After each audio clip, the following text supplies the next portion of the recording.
আমার আজকের রেসিপি ছানা স্যান্ডউইচ। আর এটা বানানো খুব সহজ, ঘরে কিভাবে একদম পারফেক্ট দোকানের মতো বানানো যায় সেটাই আমি আপনাদের সঙ্গে শেয়ার করব। ছানা স্যান্ডউইচ মিষ্টিটা খেতে খুব সুন্দর লাগে, দু রকমের টেস্ট পাওয়া যায়, এক রসগোল্লার টেস্ট, একটা মাওয়ার টেস্ট। আর খুব সহজেই ঘরে আপনারা বানিয়ে নিতে পারেন। চলুন তাহলে দেরি না করে দেখে নেওয়া যাক আমার আজকের ভিডিওটি। ছানা মালাই স্যান্ডউইচ বানানোর জন্য আমি এখানে একটা প্যাকেট দুধ নিয়ে নিয়েছি 500, আর এটা কেটে নেব, আমি এর মধ্যে নিয়ে নেব। এখানে আমি 500 দুধ নিয়ে নিয়েছি, দুধটাকে আমি জাল করতে বসিয়ে দেবো গ্যাসের চুলাতে। এখন গ্যাসের চুলাতে আমি বসিয়ে দেব। 500 দুধকে আমি এখন গরম করতে বসিয়ে দিয়েছি, আর ফোটা অবধি আমি অপেক্ষা করব। এখন আমি দুধটাকে ছানা করে নেব, তার জন্য নিয়ে নিয়েছি ভিনেগার। ভিনেগার আমি 2 চামচ মতো এখানে নিয়ে নিচ্ছি, 2 চামচও লাগবে না, অল্প। আর তার মধ্যে আমি বেশি করে জল মিশিয়ে নিচ্ছি। এবারে দেখাবো ছানাটাকে কিভাবে করব। আর ছানাটা কিন্তু খুব ঠিক পারফেক্ট হতে হবে, খুব শক্ত হয়ে গেলেও ছানাটা ভালো হবে না। আর সেই হিসাবে আমি ছানাটা দেখাবো আপনাদের কিভাবে করছি। আমার ফুটে উঠেছে, আর এখন দুধটাকে আমি 1-2 মিনিট জাল করে নেব। দুধটা আমার ফুটছে, 1-2 মিনিট হয়ে গেছে। এখন গ্যাসের ফ্লেমটা অফ করে এটাকে আমি একটু হালকা ঠান্ডা করে নেব, একদম ঠান্ডা নয়, হালকা ঠান্ডা করে নেব। তারপর আমি ছানাটা কাটবো, কারণ যদি খুব গরমে ছানা কাটি কিন্তু ভালো হবে না। তাই আমি একটু হালকা ঠান্ডা করার পরে দেখাবো ছানাটা কিভাবে কাটবো। এবারে দুধটাকে আমি 10 মিনিটের জন্য ঠান্ডা করে নিলাম, গরম আছে কিন্তু 10 মিনিট একটু গ্যাসটা ফ্লেমটা অফ করে রেখে দিলাম। এবারে যে জলটা মিশিয়েছি সেটা ধীরে ধীরে এভাবে ঢালতে থাকছে, ধীরে ধীরে আমার কিন্তু ছানা কেটে যাচ্ছে। দেখুন দেখাচ্ছি আমি, ধীরে ধীরে ছানাটা কেটে যাচ্ছে। দেখুন ছানাটা কেটে গেছে, একটু অপেক্ষা করলেই ছানাটা কেটে গেছে। এখন এবারে আমি ছানাটাকে একটা ছাঁকনির মধ্যে ছেঁকে নেবো, আপনারা একটা সুতির কাপড়ের মধ্যেও ছেঁকে নিতে পারেন। আর ছানাটাকে ওই বেসিনের মধ্যে আমি ধুয়ে নেব ছানাটাকে একটু, কারণ ভিনেগারের গন্ধ লাগবে না তাহলে। ছানাটা আমি একটা বড় স্ট্রেনারের সাহায্যে এভাবে ছেঁকে নিয়েছি, আপনারা সুতির কাপড়েও ছেঁকে নিতে পারেন। তারপর একটু ছানাটাকে আমি জল ঝরাতে দিয়েছি। 10 মিনিট পর আমি ফিরে এসেছি, জলটা ঝরে গেছে। এখন আমি এখান থেকে ছানাটাকে নিয়ে নিচ্ছি থালার মধ্যে। এবারে ছানাটার মধ্যে দিয়ে দেবো 1 চামচ সুজি। ছানার মধ্যে দিয়ে দিচ্ছি 1 চামচ সুজি, ছোট চামচের 1 চামচ সুজি। যেহেতু আমার খুব ছানা কম, তাই আমি 1 চামচ সুজি দিয়ে দিলাম। আর ছানাটাকে আমি মাখিয়ে নিচ্ছি ভালোভাবে, যেমনভাবে রসগোল্লা করা হয় সেভাবে মাখিয়ে নেব। প্রথমে এইভাবে, তারপর হাতের তালু দিয়ে এভাবে এভাবে মাখিয়ে নেব। ছানাটা আমার মাখানো হয়ে গেছে। এবারে আমি গোল গোল করে নেব প্রথমে, তারপর এভাবে নিয়ে ছোট ছোট আমি গোল গোল করে নিচ্ছি। এভাবে গোল গোল করে নেব। এবারে একটা নিয়ে আমি এভাবে হাতের সাহায্যে 2 হাতে গোল গোল করে নিচ্ছি, আর একটু এভাবে চ্যাপটা করে নেব। চারিদিকে যেরকম চৌকো না হয় একটু এভাবে করে নিচ্ছি। এখানে আমার 5টা বেশ বড় সাইজেরই স্যান্ডউইচ হয়েছে, এটা সাইড করে রেখে দিলাম। এখন এখানে একটা বাটি নিলাম, আর এই বাটিতে আমি এই কাপে আমি 3 কাপ জল নিয়ে নিচ্ছি মেপে। আধা কিলো দুধের জন্য আমি এখানে 3 কাপ জল নিয়ে নিচ্ছি।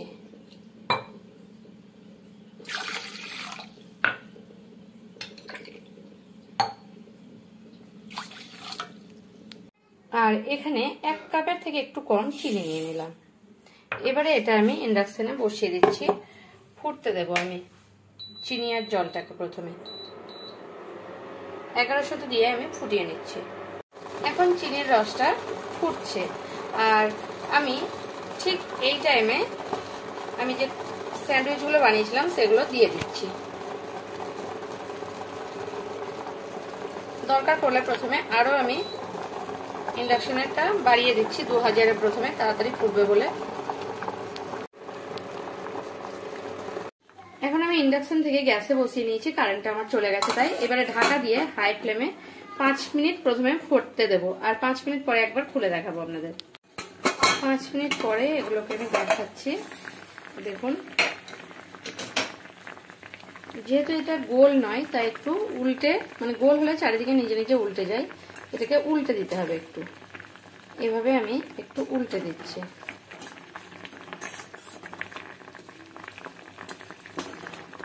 আবারও ঢাকা দিয়ে এটাকে আমি হতে দেবো 10 মিনিটের জন্য। দেখুন আরো 5-7 মিনিট পরে দেখছি আমার চিনির রসটা একটু মোটা হয়ে এসছে। ঠিক এই টাইমে আমি একটু একটু জল দিতে থাকবো, আর হাই ফ্লেমে দিতে থাকবো। হালকা হালকা জল একটু নিয়ে এইভাবে দিতে থাকবো, তাহলে চিনির রসটা অতটা মানে গাঢ় হয়ে যাবে না। আর এইভাবেই কিন্তু আমি একটু একটু করে জল হাফ গ্লাস খাওয়াতে থাকছি। দেখুন আবার ফুটতে দিয়েছিলাম, আরো 5 মিনিট পরে আমি এটাকে গ্যাসের ফ্লেমটাকে অফ করে দিচ্ছি। আর এটা আমি এখন 1 ঘন্টার জন্য ঠান্ডা করতে দেব। এই চিনির রসেই পড়ে থাকবে, ঠান্ডা হতে দেব।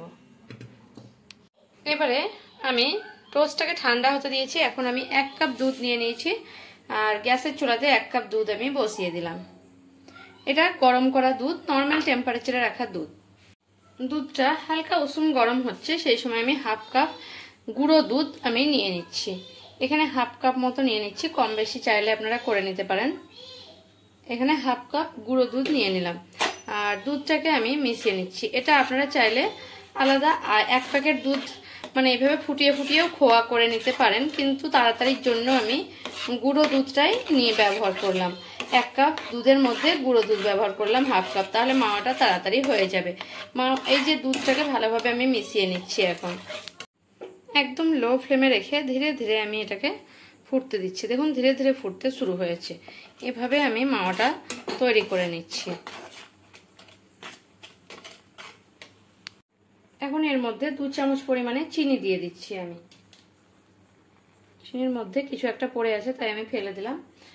আর এখানে 2 চামচ মতো চিনি আমি অ্যাড করছি। খুব বেশি মিষ্টি হলে ভালো লাগবে না, যেহেতু ওটাও মিষ্টি উপরের ভাগটা, তাই আমি এটা 2 চামচ মিষ্টি দিচ্ছি, মানে 2 চামচ চিনি দিলাম। হালকা মিষ্টি করতে চাই, আপনারা যদি বেশি খেতে চান তাহলে 1 চামচ দিতে পারেন। চিনি দেওয়ার পরে একটু জল বেরিয়ে আসে, ভয়ের কিছু কারণ নেই। চিনিটা গলে গিয়ে জল আসে, একটু জল হয়ে যায়, তারপরে আবার কিন্তু এটা একটু শুকিয়ে যাবে। একটু ফ্লেমটা মানে গ্যাসের ফ্লেমটা একটু হাই করে দিতে হবে, পুরো হাই না, মানে লোর থেকে একটু হাই দিলে এটা একটু তাড়াতাড়ি শুকিয়ে যাবে জলটা। এভাবে ধীরে ধীরে আমি এটাকে বানিয়ে নিচ্ছি। দেখুন ধীরে ধীরে কিন্তু এটা আমার মোটা হয়ে গেল। আর ঠিক এই অবস্থাতেই আমি কিন্তু গ্যাসের ফ্লেমটা অফ করে দিচ্ছি, কারণ যদি আমি অফ না করব তাহলে বেশি শুকিয়ে নিলে এটা আরো শক্ত হয়ে যাবে। এটা একটু ঠান্ডা হওয়ার পর আরো মোটা হয়ে যাবে। আর এইভাবে আমি একটু নেড়ে নেড়ে নেব, ঠান্ডা করে নেব এটাকে। এবারে এগুলো ঠান্ডা হয়ে গেছে, এখন আমি একটা ছাঁকনি তার মধ্যে এভাবে দিয়ে দিচ্ছি। তাহলে কি হবে, রসটা এক্সট্রা রসটা কিন্তু নিচে পড়ে যাবে। এখন মাওয়াটাও ঠান্ডা হয়ে গেছে, এখন আমি একটা প্লেটের মধ্যে এটাকে তুলে নিচ্ছি। এখানে ইয়েলো ফুড কালার নিয়ে নিয়েছি, তাই 1 ড্রপ আমি এই মাওয়ার মধ্যে দিয়ে দেব। এবারে এই কালারটা নিয়ে একটু আমি মাওয়াটাকে মাখিয়ে নিচ্ছি। এভাবে মাওয়াটাকে এভাবে মাখিয়ে নিচ্ছি আমি। ভালোভাবে একটু মাখিয়ে নেব হাতের সাহায্যে, এইভাবে দোলে দোলে, যাতে কোনো মানে মোটা অংশ না থাকে। এবারে মাওয়াটাকে একটু রেখে দিলাম সাইডে। এবারে এগুলো আমি কিভাবে কাটছি আপনাদের দেখাচ্ছি। এবারে একটা নিয়ে নিচ্ছি, আর এভাবে একটা ছুরির সাহায্যে আমি এইভাবে কেটে নেব। ঠিক এভাবে কেটে নেব, একদম ধীরে ধীরে সমানভাবে কাটতে হবে। এইভাবে কেটে নিচ্ছি, কিন্তু একদম লাস্ট পোরশন এইটুকু কাটবো না। এবারে আমি দেখাচ্ছি কিভাবে কি করব।